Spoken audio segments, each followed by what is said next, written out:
সকলো যুৱ প্ৰজন্মৰ হকে আজি বুজি পাইছে তাৰ কাৰণে সকলো যুৱ প্ৰজন্মে আজি ওলাই আহি একত্ৰিতভাৱে আজি আমি BPF-ত যোগদান কৰিছো আৰু ভৱিষ্যতৰ দিন আমি চৰকাৰ কৰিব লাগিব না সদায় আমি এলায়েন্সত থাকিম নেকি নহয় জানো এদিনটো নিজেও ডাঙৰ হ'ব লাগিব ল'ৰাটো সদায় দেউতাকৰ ভাত খাই থাকিব নেকি जोंनि बिदा फंबायफ्रा दिनै न'आव फैजोबबाय गिबियावनो बयनिसिमबो आंनि खुलुमनायखौ जासिहरबाय लोगोसेनो आसा खालामो नोंथांमोन बयबो मोजाङै दङ आरो लोगोसेनो मिजिंथियो नोंथांमोना भिडिअखौ जोबजासिम नायगोन आरो जायफोर बिथांमोना चेनेलाव गोदानै नुजाथि फैदों एबा चेनेलखौ अनसायोब्ला साबस्क्राइब खालामनानै लादो गिबियावनो निमाहा बिबाय दिनैनि बेकग्राउन्डआ गुबुन रोखोमनि ओंखारदों नोंथांमोना नुनानै हमनो हाखाबाय दा बिनि थाखाय निमाहा बिबाय आसा खालामो नोंथांमोन बयबो भिडिअखौ नायनानै कमेन्ट खालामगोन होननानै बर' हारिनि गेजेराव जेसेबांनाखि आफादफोर जोनोम जादोंमोन बिसिनि गासैबो थांखियानो मोनसेयानोमोन जे बर' हारिखौ गेरेमसा खालामनाय बर' हारिनि राव हारिमुखौ जौगासार खालामनाय आरो लोगोसे गुबैथार थांखियानो जाहैबाय आलादा रायजो बड'लेण्डखौ सोरजिनाय नाथाय दिनैहाय फैयै फैयै नुनो मोनबाय बेफोर गासैबो माने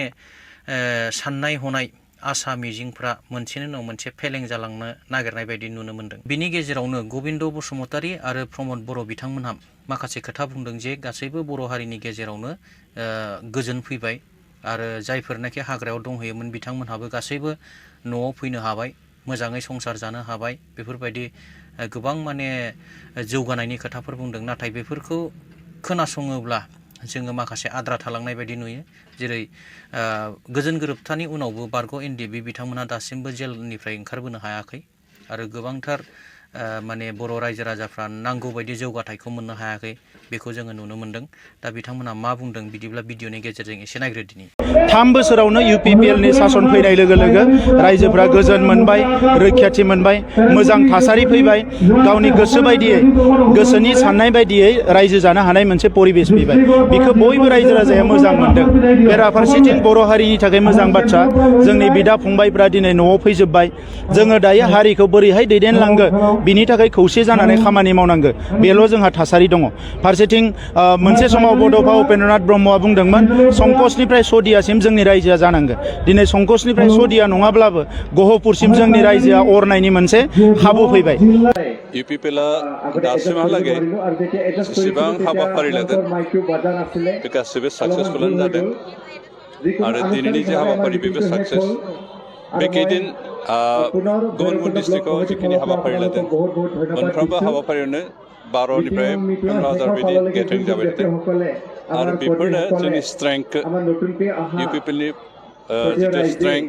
UPPLनि जितु पजिसन UPPLनि आथिखालनि स्टेटास रायजोफोरनि जि सापर्ट बेखौ स्पष्ट दिन्थिदों बेनिखायनो जों UPPL हिसाबै फैगौ समनिफ्राय जों जेबो सिन्था खालामाखै दिनै अपोजिसन पार्टिनिफ्राय गोबां समावनो नंखाय नंखाय बाथ्रा फोरमायनानै जोंनि रायजो राजाफोरखौ मिसलिड खालामनो नागिरनाय बेखौ नुजाबाय थादों आरो बिथांमोना जेसेबांखि नाजाया मानो UPPLखौ गुबुन होबथानो हाया UPPLनि साबसिन हामसिन खामानि मावनाय बिथांमोननि सरकारनि समाव गैया बेनिखायनो रायजोफोरा बिथांमोनखौ थाङा गुबुन फारसेथिङै फरायफुबाय थानाय जिहेतु स्टुडेन्टफोर फरायसाफोर बिथांमोनाबो आथिखालाव राजनीतिक हान्जायाव बाहागो लानो ओंखारबोनायखौ नुनो मोनदों मानोना बिथांमोना गावसिनि खुगाजोंनो फोरमायदों जे आथिखालाव जिहेतु BTC सरकार UPPLनि सरकार बिथांमोना जेबो जौगाथायनि खामानि मावनो हायाखै आरो बिथांमोननि गेजेरजों जौगाथाया फैनाय नङा बेफोरबायदि खोथाखौ माखासे बुंदों आरो बिथांमोना गुबुन गुबुन दोलोआव थाङालासेनो बिरोधि दलाव थानाय BPF हान्जायावनो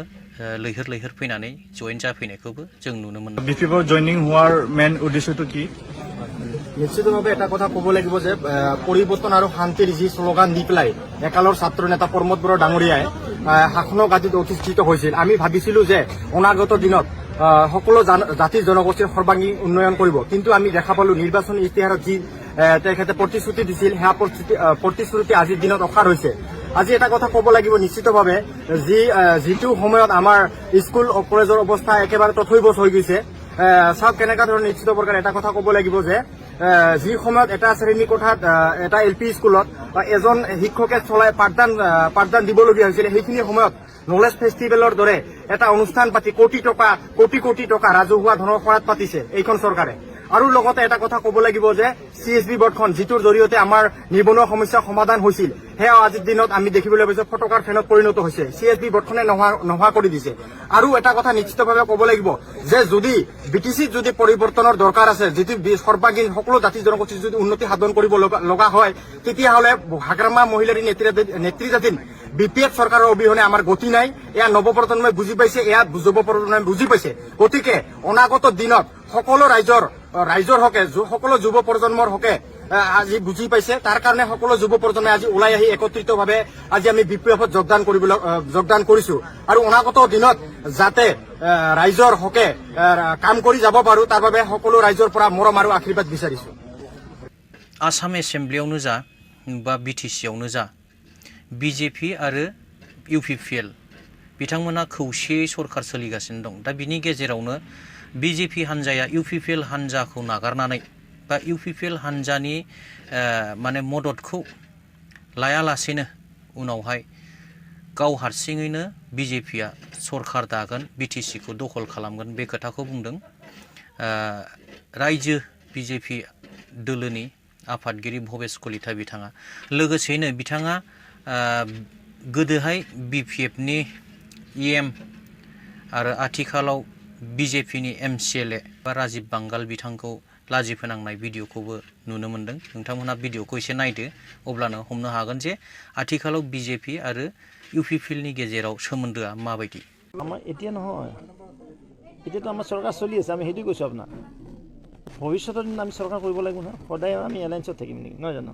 এদিনটো নিজেও ডাঙৰ হ'ব লাগিব ল'ৰাটো সদায় দেউতাকৰ ভাত খাই থাকিব নেকি ল'ৰাটো ডাঙৰ হ'ব লাগিব সেই নিমিত্তে আমাৰ সংগঠন কৰিব লাগিব আজি নহয় আজিৰ পৰা 10 বছৰ পিছত হ'লেও আমি চৰকাৰ কৰিব লাগিব অকলে আৰু সেই নিমিত্তে আমাৰ সংগঠন কৰিব লাগিব সংগঠন থাকিলে চৰকাৰ কৰিব পাৰিব আৰু সংগঠন থাকিলে UPPLে আমাক গুৰুত্ব দিব যদি আমাৰ ইয়াত সংগঠনে নাথাকে UPPLে কিয় গুৰুত্ব দিব UPPLক সহায় কৰাৰ কাৰণে আমাৰ সংগঠন লাগিব আৰু এতিয়া আমাৰ UPPLৰ লগত বা প্ৰমোদ বড়ো ডাঙৰীয়াৰ নেতৃত্বত চৰকাৰখনত ভাৰতীয় জনতা পাৰ্টি ছাপোৰ্ট দিছে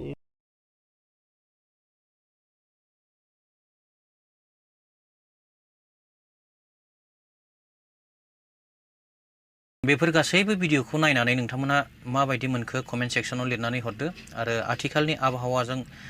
गोरोबनानै जोङो बर' हारिया माबायदि सोलियोब्ला जोङो हारिखौ अराय सम गोजोरै लाखिनो हागोन बेखौबो लिरनानै हरदो दिनैनि भिडिअखौ गोलाव खालामनो सानाखै एसेयावनो दोनथ'बाय थेंक इउ गोजोन्थों